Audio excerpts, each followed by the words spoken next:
পরিশ্রম কখনো বিফলে যায় না, পরিশ্রমের চেহারা নষ্ট হয়, কিন্তু আপনার সফলতা কখনো নষ্ট করতে পারবেন না।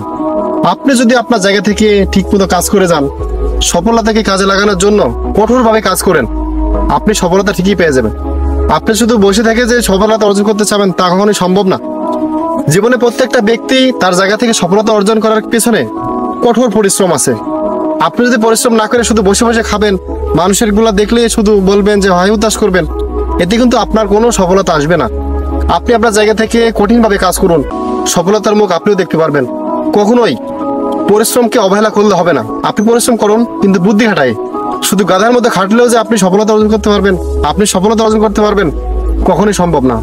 এজন্য আসুন ভাই, কোনো কিছু করার আগে চিন্তা ভাবনা করি, সফলতা হওয়ার আগে কঠোরভাবে নিজেকে বুদ্ধি এবং কঠোরভাবে পরিশ্রম করি।